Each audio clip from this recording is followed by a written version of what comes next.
ಕೂದಲೆಳೆ ಅಂತರದಲ್ಲಿ ತಪ್ಪಿತು ಮತ್ತೊಂದು ಘೋರ ದುರಂತ. ಸಾವಿನ ದವಡೆಯಿಂದ 42 ಶಾಲಾ ಮಕ್ಕಳು ಬಚಾವಾಗಿರೋದು.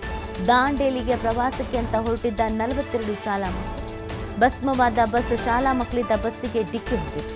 ಡಿಕ್ಕಿಯ ರಭಸಕ್ಕೆ ರಸ್ತೆಯಿಂದ ಚರಂಡಿಗೆ ಜಾರಿದ ಮಕ್ಕಳ ಬಸ್. ಟಿ ದಾಸರಹಳ್ಳಿಯಿಂದ ದಾಂಡೇಲಿಗೆ ತೆರಳುತ್ತಾ ಇದ್ದಂಥ ಶಾಲಾ ಬಸ್. ಮಕ್ಕಳು ಪ್ರವಾಸ ಹೊರಟಿದ್ದ ಬಸ್ಸು ಚರಂಡಿಗೆ ಕುಸಿದಿತ್ತು. ಅದೃಷ್ಟವಶಾತ್ ಯಾವುದೇ ಮಕ್ಕಳಿಗೆ ಪ್ರಾಣಾಪಾಯ ಆಗಿಲ್ಲ. ಬೇರೊಂದು ಬಸ್ನಲ್ಲಿ ಮಕ್ಕಳನ್ನ ಕರೆದೊಯ್ದ ಶಿಕ್ಷಕರು ನೋಡಿ, ದೊಡ್ಡದಾದ ಒಂದು ದುರಂತ ಸಂಭವಿಸಿಬಿಡ್ತಾ ಇತ್ತು. ಕೂದಲೆಳೆ ಅಂತರದಲ್ಲಿ ಪಾಸ್ ಆಗಿರುವಂಥದ್ದು. ಮಕ್ಕಳು ಪ್ರವಾಸಕ್ಕೆ ಅಂತ ಹೊರಟಿದ್ರು. ಆ ಬಸ್ನ ಮುಂಭಾಗದಲ್ಲಿ ಒಂದು 18ರಿಂದ 19 ಮೀಟ್ರು ಅಂತ ಹೇಳ್ತಾ ಇದ್ರು. ಆ ದೂರದಲ್ಲಿಗೆ ಅಪಘಾತ ಸಂಭವಿಸಿರೋದು. ಸ್ವಲ್ಪ ಹೆಚ್ಚು ಕಮ್ಮಿ ಆಗಿದ್ರು ಈ ಬಸ್ಗೆ ದುರಂತ ಸಂಭವಿಸ್ಬಿಡ್ತಿತ್ತು.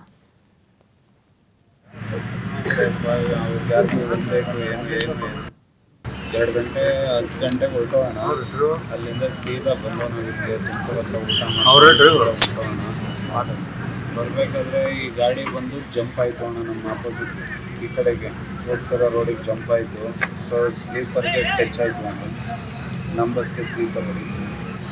ಕ್ಯಾಬಲ್ಲಿ ಎಲ್ಲಿ ಏನಾರ ಹೆಚ್ಚು ಕಮ್ಮಿ ಆಗುತ್ತೆ ಜಂಪ್ ಮಾಡಿ ನಾವು ಬ್ಯಾಂಗ್ಳೂರಿಂದ ದಾಂಡೇಲಿ ಬರ್ತಾಯಿದ್ವಿ.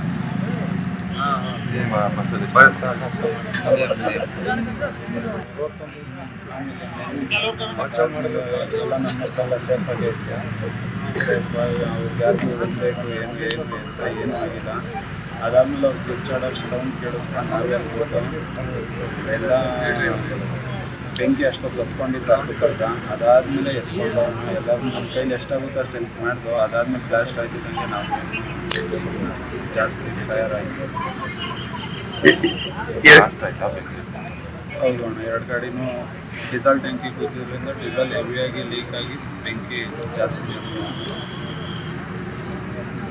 ಮಾಡಿದ್ವು ಅಣ್ಣ. ನನ್ನ ಗಾಡಿನ ಓವರ್ಟೇಕ್ ಹೊಡ್ಕೊಂಡೆ ಈ ಸ್ಲೀಪರ್ ಬಸ್ ಬಂದಿದ್ದು, ಸ್ಲೀಪರ್ ಬಂದಿದ್ದು.